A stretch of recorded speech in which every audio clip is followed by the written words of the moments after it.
everyone. Welcome to Tuesday. Today, the 21st of July, we're going to read another chapter of the Dactyl Hill Squad. Let's look at our list of things to do that you got in your packet today. Make sure we're clear on what we're doing. Tuesday, you're going to read more number 5, which is Where Did Everyone Go? And we're going to watch this video and then complete the guided reading and journal writing for chapter 5. I also sent you guys last week, I sent you another nonfiction book. I want to talk to you about that a little bit before we get started on our reading. And it's called Top 10 Daredevils, Countdown to Danger. This is a fun reading book for you. What I want you to do with it, though, there's no big assignment, except I want you to find one that you're interested in. And be ready to either write a journal, like summary of it, or possibly talk about it if we get to connect later this week. I'm thinking of setting up either a Flipgrid or a Google Meet where you can make a video or talk about the page you like. So your assignment for now is just to find a page that you like that you could either talk about or summarize in this book. Find the one that's interesting to you and read it. Okay. I also sent you Scope magazine. It's just for the fun of it. It's got some good articles, and if you're bored sometime, read them, see what you can find that's interesting. All right, so let's look at our questions for today. Remember, they were crying fire yesterday. The theater's being burned down. Fire at the Zanzibar is the name of our first chapter in this packet.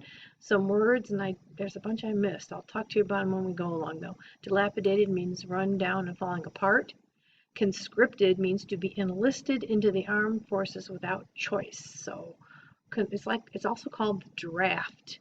And sometimes when there's a major war going on, the government will force people to join the army to help fight, or the other armed forces. Backlash is a strong public reaction to an event, law, or policy.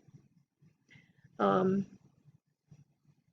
are the questions? After everyone is out, who is still stuck in the burning theater?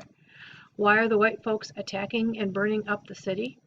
Who does Officer Swolt carry off to the hospital? And who goes with them? Your journal question is, why do you think Officer Swolt would not help Two-Step? Gives us a hint who's stuck in there, huh? All right. You might think back to this paper at this point of time, because you may remember that in this paper about the Colored Orphans Asylum of New York, that there was a riot at the bottom. Do you remember that? And there's that draft law. And so that's kind of what's going to be going on in this chapter, is a riot. And we'll talk more about that later. Alrighty, so open your books, please, to chapter 5, which is on page 32, and we'll find out what happens with the fire. If anybody gets hurt, who started the fire, what's going on with that, huh? Chapter 5, Fire at the Zanzibar. Magdalise scanned the fleeing crowd for her friends. Amaya would look out for little Sabine, and Mapper would stick by them, and all three were probably ducking between people's legs toward the exit. Two-Step, though, he could end up anywhere. What if he was trapped in the rafters? Magdalise blinked through the billowing smoke, trying to make out the rooftop of the theater. Around her, people yelled and cried, still flooding out of the front doors. She heard the sound of glass exploding and ducked as flames burst out and flickered toward the dark sky. She glanced up and down the block. The rest of the Raptor Claw was quiet. A few dark figures darted along ramshackle storefronts and dilapidated tenements. Ramshackle means run down, and so does dilapidated. Tenements is like a really old, crummy apartment building where they force you to live if you're poor. Theatergoers fled down the darkened alleys. As usual, the Claw reeked of dino droppings and rotten lettuce. There was no sign of any of the orphans. Where were they? Another burst of flame exploded from the theater, shattering more windows. They couldn't still be inside. They'd be... Magdalene shook the thought away, her teeth chattering in the cool night breeze. Maybe there was a back exit. They were all close by the stage. Surely the actors knew of another door. What if the orphans followed them that way? Magdalene pushed through the crowd, ignoring the tears and screams, and slipped down an alleyway alongside the theater. Tiny microsaurs scattered in the shadows, tittering with alarm as she passed. The low, mournful hooting of sauropods sounded across the city as Magdalise rounded the corner.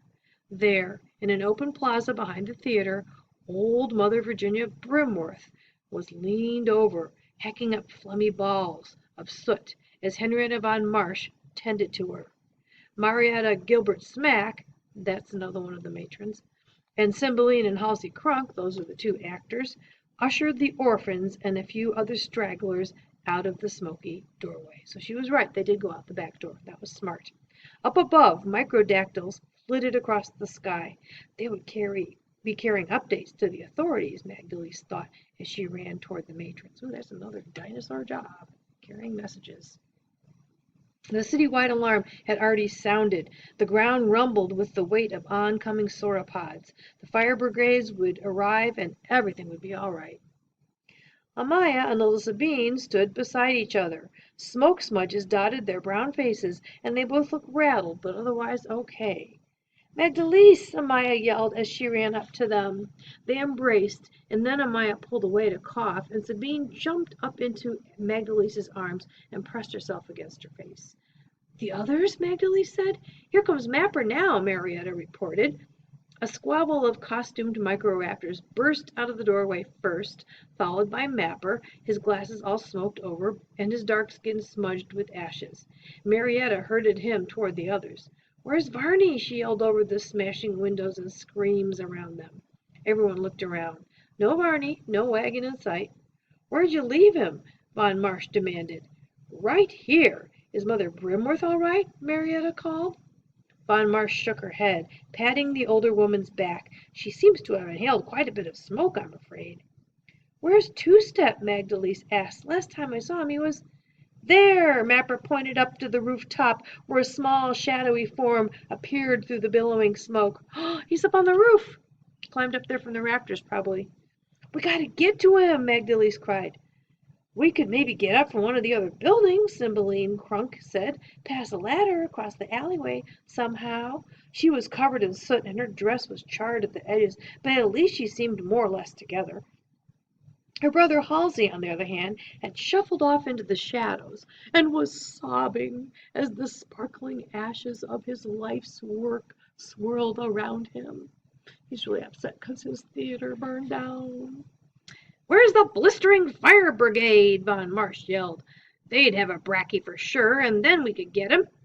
Flames blasted out from a back window and a series of cracks erupted from inside the theater. "The foundation!" Halsey Crunk whimpered. "The whole place will go down." He shook his head. Magdalise looked around desperately. Something caught her eye down a street at the far end of the plaza. It was lit up. Not like street lamps, a warmer, fuller glow, not unlike the fire at the theater.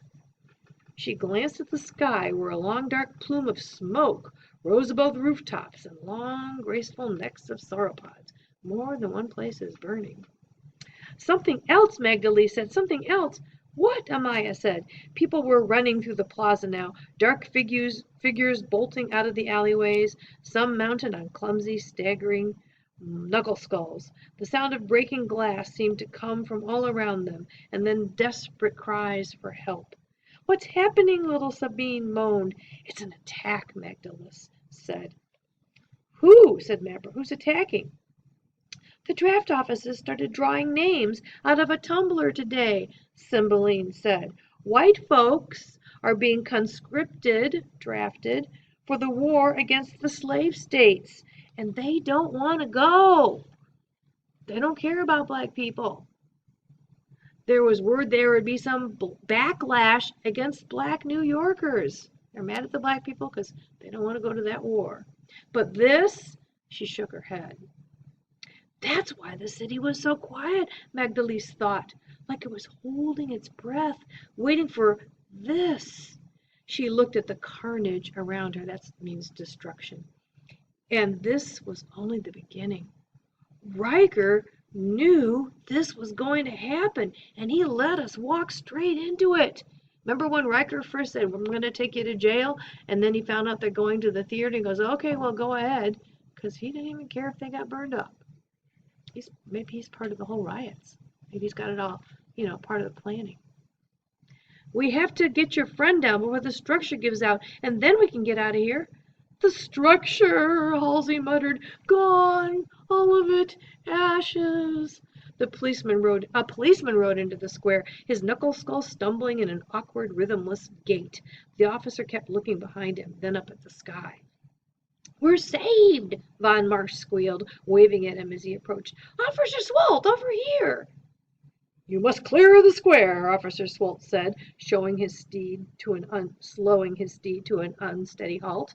"There's a disturbance in the claw, I'm afraid. All civilians must clear out. Full curfew in effect." He readied to leave, apparently oblivious to that means he doesn't notice the inferno that had once been a theater crackling just a few feet away. Why doesn't he care about that? "Wait!" Magdalise yelled. "We need help. Our friend is on the roof." Von Marsh pushed past her. "And Mother Brimworth has inhaled a terrible amount of smoke, officer. She's already quite frail and needs medical treatment immediately." "Oh dear," Swolt said, steadying his mount again. He looked around, then his eyes seemed to finally settle on the ancient woman leaning on her cane in front of them. She let out a wheeze. Does not seem to be helpful, does he? "Oh dear," he said again. "Come on then, up you go." He reached out a hand to old Brimworth, and with Von Marsh pushing her from behind, hoisted her up into the Knuckle-Skull's leather saddle. "We'll get you to the hospital." "I'll come too," Von Marsh declared, scrambling up awkwardly before the officer could say no. "Marietta, make sure the children make it back safely to the asylum." The Knuckle-Skull reared back, almost throwing the lot of them, squawked once, and then wobbled off. "I'll take care of Mother Brimworth, not to worry." Magdalise let out a scream, launching after them, but the dino steed had already galloped off into the night. Didn't care that their friend was up on top of the burning building. Didn't seem to really care that the fire was burning.